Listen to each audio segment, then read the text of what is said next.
TF1 20h avec Roger Giquel. Moscou, Sakharov emprisonné ou expulsé, c'est un coup dur pour la détente Est-Ouest. Chaban à Brejnev, une présence inacceptable, c'est ainsi que le président de l'Assemblée nationale a qualifié l'occupation de l'Afghanistan par les troupes soviétiques. Carter, plus 5% pour l'armée, le président des États-Unis veut refaire de son pays la première puissance du monde.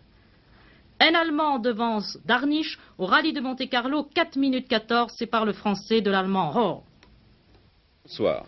Oui, quand Jimmy Carter, au début de son mandat à la présidence des États-Unis, il y a 4 ans, réprimandait les soviétiques pour leur non-respect des droits de l'homme, les droits de l'homme dont, justement, Jimmy Carter faisait sa priorité, on peut se dire aujourd'hui que c'était le bon temps.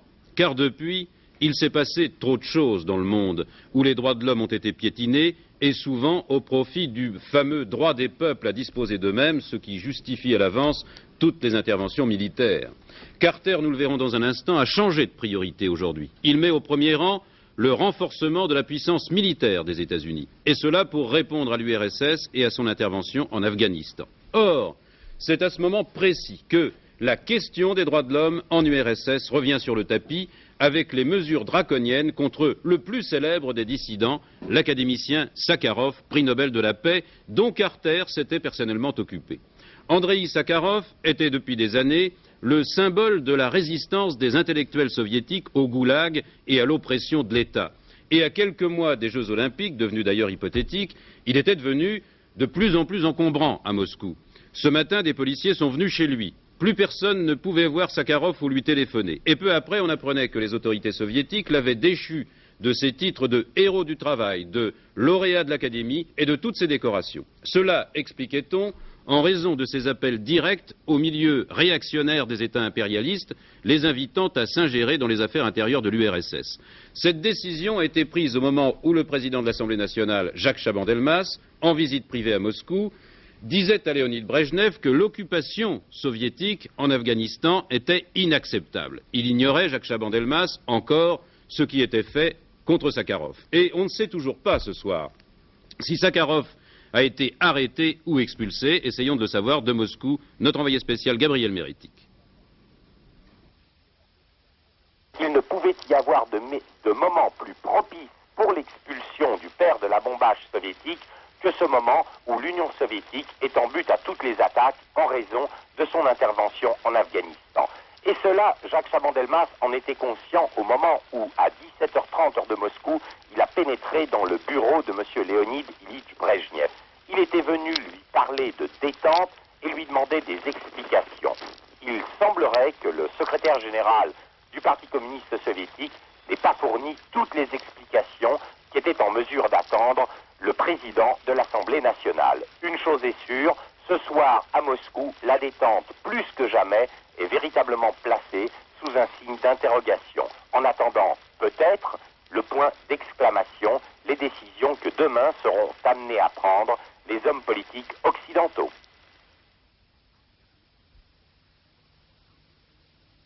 Andrei Dmitrovitch Sakharov, 58 ans, est devenu l'une des consciences de notre siècle. Prix Nobel de la paix 1975, consacré par les scientifiques du monde entier comme l'un des plus grands physiciens de notre temps, Andrei Sakharov est le père de la bombe H soviétique. Mais dès 1958, il se prononce pour la limitation de la course aux armements. C'est en 1966 qu'il prend position contre les procès des intellectuels dans son pays. Il publie à l'étranger La liberté intellectuelle en URSS et il dénonce vigoureusement en 1968 l'intervention soviétique en Tchécoslovaquie. Lorsqu'il fonde le Comité pour la défense des droits de l'homme, il est définitivement mis à l'écart. Mais les autorités ne peuvent obtenir son exclusion de l'Académie des sciences. Son prestige, peut-être un peu comme celui de Tolstoï à l'époque de Nicolas II, en fait presque un intouchable. Il est autorisé à recevoir la presse occidentale. Il accorde des interviews à des journalistes du monde entier par téléphone. Depuis plus de 10 ans, c'est lui qu'on venait voir. C'est à lui qu'on écrivait quand on était victime d'une injustice en URSS. Favorable à la détente, Andrei Sakharov est hostile au boycottage des Jeux Olympiques de 1980. Il pense, et il l'a répété plusieurs fois, qu'il est illusoire de croire qu'on pourrait imposer un ultimatum aux autorités soviétiques. Coïncidence, justement ce matin à Paris, plusieurs dissidents soviétiques célèbres qui ont dû quitter leur pays, Boukovski, Gainsbourg, Amalrik, Pliouch et d'autres, participaient à une conférence organisée par l'écrivain Marek Alter sur le thème « Droits de l'homme, Moscou 80 ». Cette conférence a finalement décidé le boycottage des Jeux Olympiques, mais en précisant qu'il est impossible de dissocier la pression que le régime soviétique exerce sur la population à l'intérieur du pays de son agressivité à l'extérieur. Écoutez l'un de ces dissidents, Vladimir Boukovski. Vous venez d'apprendre à l'instant l'arrestation de Sakharov. Est-ce que vous interprétez ça comme une provocation? Qu'en pensez-vous? Андрей Сахаров, лауреат Нобелевской премии мира. Et symbolique figure. Du prix Nobel de la paix est un personnage symbolique. Решение о его аресте могло быть принято только на самом верхнем уровне, в Политбюро. Ce n'est qu'au niveau le plus haut qu'on a pu prendre la décision de son arrestation. Это открытый и наглый вызов общественному мнению мира, которое давно заступалось за Сахарова. Donc on a pu prendre ces décisions qu'au bureau politique du comité central. C'est un défi qui est jeté à l'humanité comme il y en a rarement eu. Политические последствия этого ареста огромные. Les conséquences politiques de cette arrestation sont énormes. Вы, может быть, еще живете в эру детанта. Советский Союз уже не живет в этой эре. Vous, ici, vous vivez encore peut-être à l'époque de la détente. Nous, en Union soviétique, cela fait longtemps qu'on ne vit plus à cette époque. Хотите вы этого или не хотите? Que vous le vouliez ou non. Quelles sont les conséquences? Какие последствия? Но это означает ожесточение отношений на международной арене, увеличение репрессий внутри страны. Un durcissement dans les rapports internationaux, une augmentation de la répression à l'intérieur du pays. Alors, ce soir, l'affaire Sakharov apporte de l'eau au moulin de Jimmy Carter, qui n'en avait certes pas besoin. Il a pu vérifier hier qu'il était en position de force dans son propre pays, aux États-Unis. En fait, il a largement dominé, sinon écrasé, Edward Kennedy dans la première consultation électorale qui mène à la désignation du candidat démocrate à la présidence. Il a fait 60% des voix dans l'Iowa, alors que Kennedy en a fait seulement un peu plus de 30%. Dans le même temps, Carter a annoncé une politique de durcissement aux États-Unis dans le traditionnel message sur l'état de l'Union. Un message qu'il prononcera demain, mais dont il a fait parvenir les grandes lignes au Congrès. Je vous l'ai dit, c'est priorité au renforcement de la puissance militaire de l'Amérique, de ses alliés et de ses amis, et ça concerne donc la défense de l'Europe. De Washington, Dominique Bromberger. Cette première étape de la campagne électorale aura été l'occasion d'un double triomphe. Triomphe de la stratégie Carter de 1980, mais aussi triomphe de la stratégie Carter de 1976. Triomphe de la stratégie 80, les résultats sont là pour le prouver. En restant à la Maison-Blanche, en refusant de se lancer dans le corps à corps de la bataille politique, et en mettant l'accent sur son rôle d'homme d'État préoccupé du salut des États-Unis et de l'Occident, en prenant des décisions fermes, sans se soucier de leur éventuelle impopularité, tel l'embargo sur les céréales ou le boycott des Jeux Olympiques, Carter a cristallisé autour de lui le sursaut de patriotisme américain. Et en face, Kennedy n'est plus apparu que comme un politicien parmi d'autres. Le discours sur l'état de l'Union mettant l'accent sur la primauté que les États-Unis doivent retrouver dans le monde, s'il n'est pas inspiré par des considérations électorales, correspond tout de même également à cette stratégie. Mais la stratégie Carter, celle de 1976, cette fois a aussi réussi de l'autre côté, dans le camp républicain. George Bush, un candidat quasiment inconnu du public américain, a réussi en se lançant dans la campagne électorale longtemps avant tout le monde, avec un acharnement qui rappelait le Carter de la première campagne, à démontrer que Ronald Reagan n'était pas invincible. Pour les concurrents, la route est encore longue qui mène à la Maison-Blanche. Et pour le président américain, la question est de savoir s'il sera capable de continuer à imposer l'image du nouveau Carter qui a surgi des crises internationales récentes. En annonçant des mesures de renforcement des capacités d'intervention américaines à l'étranger, de soutien d'alliés tels que le Pakistan, en tout cas, Jimmy Carter s'y emploie. Dominique Bromberger, TF1, New York. Les militaires américains, c'est clair, c'est net et c'est sans bavure. Le président Carter veut que l'armée des États-Unis, leur armée, redevienne partout dans le monde la plus forte. Les mesures décidées à la Maison-Blanche portent sur la défense de trois grands ensembles, les États-Unis, l'Europe et les pays amis ou alliés des autres continents.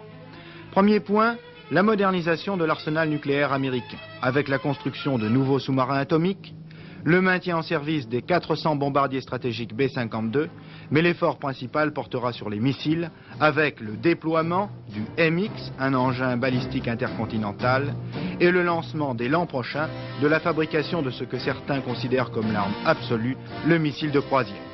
Cette accélération du programme missile aura sans doute une autre conséquence, la résurrection du bombardier stratégique B-1 que le président Carter avait lui-même condamné il y a 3 ans parce qu'il le jugeait trop cher.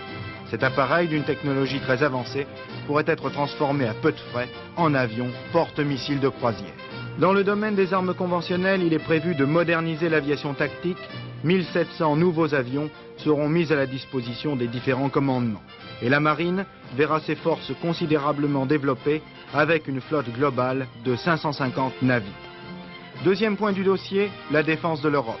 Là encore, le mot d'ordre est de renforcer et de moderniser les dispositifs existants, en entreposant par exemple davantage de matériel lourd, des chars, des engins blindés, de l'artillerie et des véhicules dans les différents pays de l'OTAN. Pour l'instant, il n'est pas question d'augmenter les effectifs américains stationnés en Europe. Autre mesure, la mise en place d'un pont aérien et maritime entre les États-Unis et l'Europe pour acheminer dans les plus brefs délais hommes et matériel sur le vieux continent. Ce renforcement de la mobilité américaine annonce le 3e élément du dossier défense, à l'échelle cette fois de la planète, avec la création d'une force d'intervention capable de mettre en action n'importe où dans le monde 100 000 hommes avec armes et bagages. Pour que cette force d'intervention puisse agir très vite, le gouvernement américain va lancer la construction d'une nouvelle flotte d'avions géants de transport à grand rayon d'action. Boeing, avec une version allongée de son 747, et Lockheed, avec son Galaxy, le plus gros avion de transport du monde à l'heure actuelle, sont en compétition pour décrocher ce marché. Ainsi, outre les commandes nouvelles de matériel, c'est toute la philosophie et à terme une bonne partie de la stratégie des États-Unis qui est en train de changer. Fini apparemment le cauchemar vietnamien, fini l'absentéisme devant les opérations militaires de l'armée rouge, l'Amérique veut réagir et le président Carter, logique avec cette nouvelle politique, entend lui en donner les moyens, puisqu'il a demandé au Congrès de prévoir pour l'an prochain un budget militaire de 158 milliards de dollars, 650 milliards de francs, en augmentation de 5% par rapport à celui de cette année. Reste à savoir si tout cela constitue un vrai programme pour Carter ou si ce n'est pas surtout une affiche électorale. Mais déjà, pour montrer la présence des forces américaines partout dans le monde, des bombardiers B-52 ont survolé hier la flotte soviétique dans l'océan Indien et la mer d'Oman. Il s'agissait de missions photographiques. En Afghanistan même, on a peu d'informations sur la situation. On en est réduit à celles que donnent les services de renseignement américains ou les sources diplomatiques. Elles font par exemple état de 2000 soldats soviétiques tués depuis le début de l'intervention, ou encore l'arrivée de plusieurs milliers de civils soviétiques pour renforcer l'administration défaillante du régime de Kaboul. Une seule information officielle en provenance d'Afghanistan nous affirme que tous les membres de la famille de l'ancien chef d'État, l'ancien président Amin, n'ont pas été exécutés comme on l'a dit. Seul Amin a été fusillé et 2 de ses acolytes abattus, a dit le ministre de l'Intérieur afghan. Hier soir, sur Antenne 2, Georges Marchais, secrétaire général du Parti communiste, a dit que pour lui, l'intervention soviétique en Afghanistan était tout à fait légitime, qu'elle était fidèle aux principes de l'URSS, laquelle est la première à imposer la paix dans le monde. C'est un résumé, bien entendu, de ce qu'a dit Georges Marchais. Alors, parmi les réactions à ces propos, les plus vigoureuses sont celles des socialistes, pour lesquels Georges Marchais n'a pu justifier l'injustifiable au cours de son attristante exhibition. Quant à la chaîne de télévision CBS, elle maintient son démenti. Elle dit n'avoir jamais diffusé un film montrant 30 bases militaires américaines en territoire pakistanais, film que M. Marchais affirme avoir vu de ses propres yeux. Cela dit, l'affaire de l'Afghanistan jette le trouble, c'est vrai, dans la plupart des milieux de gauche, mais aussi dans les syndicats, à la CGT notamment. Demain, la CGT tiendra son conseil fédéral. À l'ordre du jour, il y a bien sûr les problèmes sociaux comme l'emploi, le pouvoir d'achat, la durée du travail, mais l'Afghanistan sera au cœur du débat, car depuis l'intervention soviétique, les instances de la CGT sont divisées. La direction a en effet refusé de condamner cette intervention et cela a provoqué bien des remous à la CGT. François Gault. 2 300 000 adhérents déclarés, 38 000 sections syndicales dans toute la France.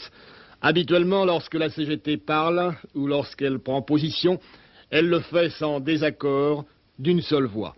C'est ce que l'on appelle la règle de l'unanimité. Or, pour la première fois dans l'histoire de la CGT, à l'occasion de l'intervention soviétique en Afghanistan, la règle de l'unanimité n'a pas été respectée. Début janvier, au bureau confédéral de la CGT, son état-major, 8 dirigeants sur 16, la moitié, veulent condamner l'intervention soviétique en Afghanistan. Parmi eux, surprise, 2 communistes. Je crois que c'est une chose très nouvelle de voir que la moitié du bureau confédéral s'est désolidarisée de la position qui était prévue.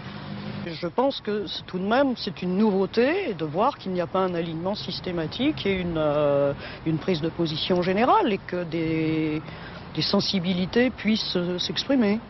À la commission exécutive de la CGT, qui regroupe 100 syndicalistes et qui est en quelque sorte le parlement de la CGT, l'opposition se confirme. Par leur vote, 16 dirigeants désapprouvent l'Union soviétique, parmi eux 3 communistes. Depuis le 40e congrès, nous savons les uns et les autres, et c'est j'allais dire une règle, c'est admis que parfois on peut se trouver dans cette situation, c'est le respect de la démocratie. Mais cette fois, la division est passée aussi parmi les dirigeants communistes. Ça, c'est un autre problème. Et division, c'est un mot qui est très fort. Il y a des opinions différentes qui se sont manifestées. Mais nous constatons un fait. Nous n'avons pas été d'accord sur la façon de procéder, sur la position à prendre. Mais la commission exécutive a tranché. Sans doute, comme l'affirme Georges Ségui, n'y a-t-il pas crise au sein de la CGT, mais l'affaire directement liée au rapport entre le Parti communiste et la CGT révèle un malaise interne certain. 16% d'opposition, c'est peu. Pour la CGT, habituellement unanime, c'est beaucoup. Depuis quelques heures, beaucoup de rumeurs circulent à propos d'Andreï Sakharov. Eh bien, voici une nouvelle, je vous la donne comme elle m'arrive. La belle-mère de Sakharov aurait dit à un correspondant d'une agence de presse suédoise que Sakharov n'avait pas été expulsé, mais qu'il était bel et bien en résidence surveillée à Gorky, à 400 km à l'est de Moscou. Je répète, nouvelle non confirmée pour l'instant.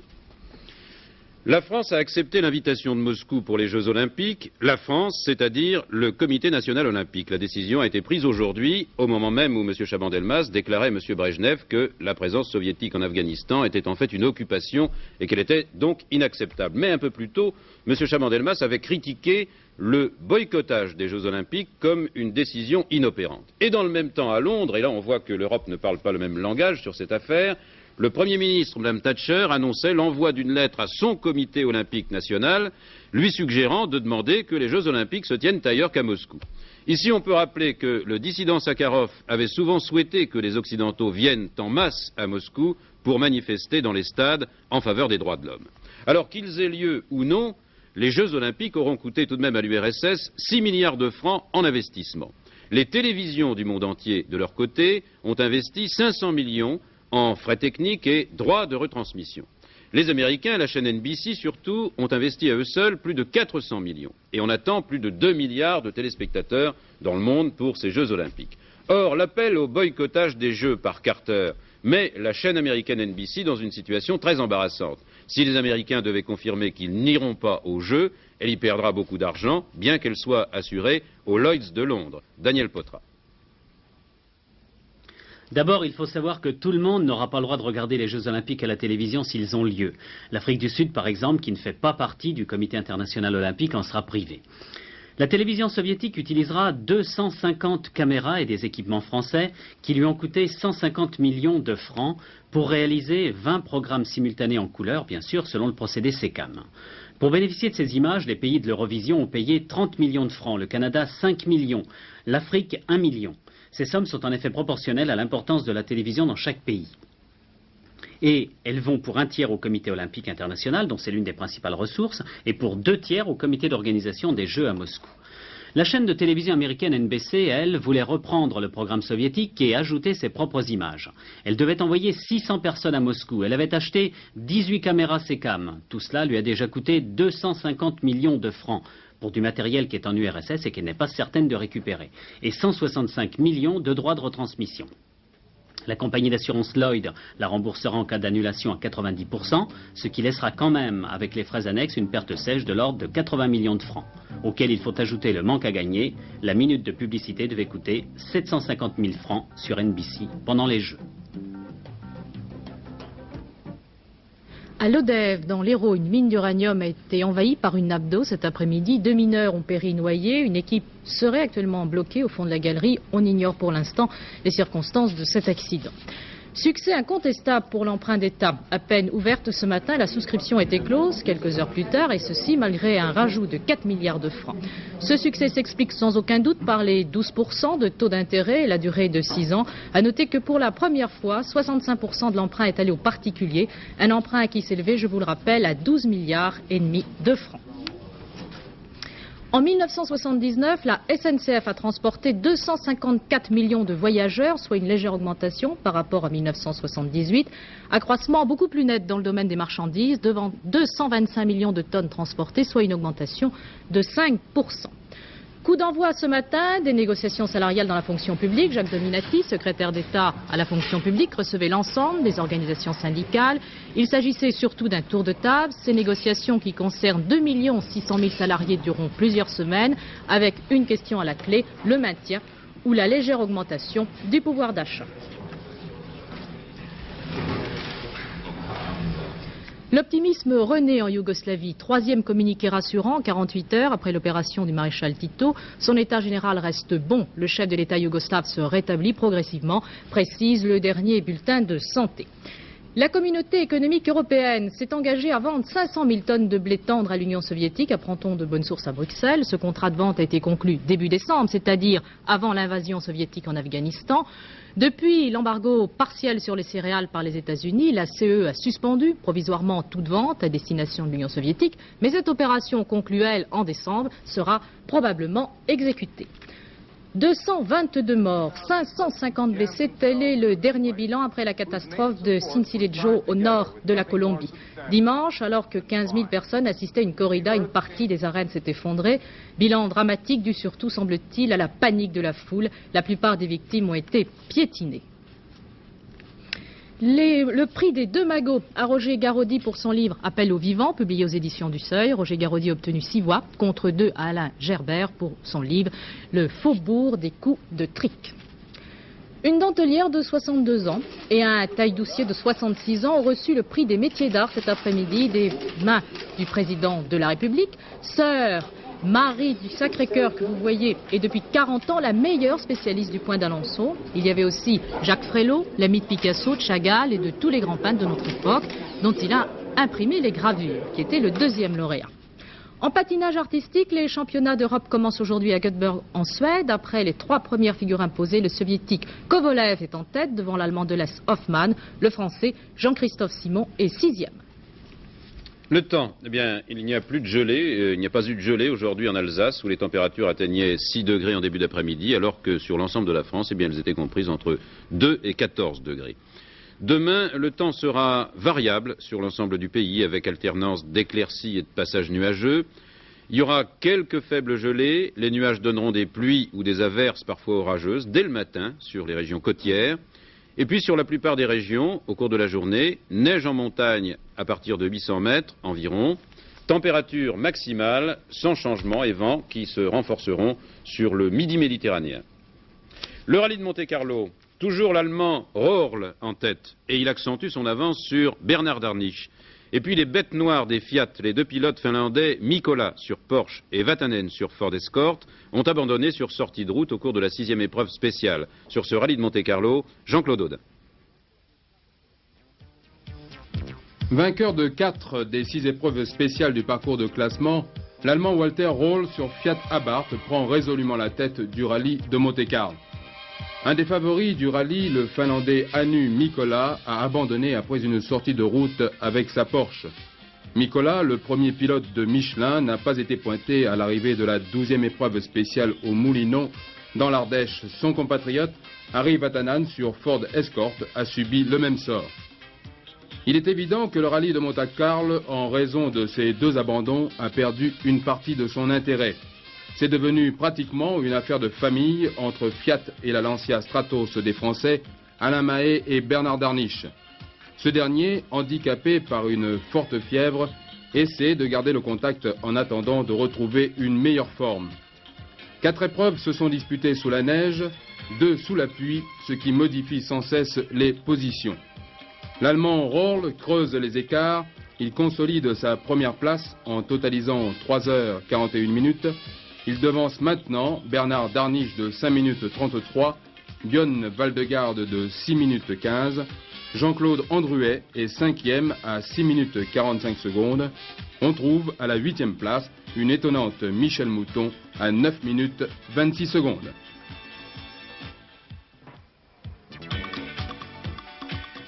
Alors, on peut quand même rappeler que pour Bernard Darniche, la situation était à peu près la même l'année dernière. Il avait beaucoup de retard et puis en une nuit fantastique, il a tout rattrapé. Alors, souhaitons-le lui, cette fois-ci encore. Dernier journal avec Joseph Poli vers 22h50. Merci de votre attention au nom de toute l'équipe de TF1 Actualité.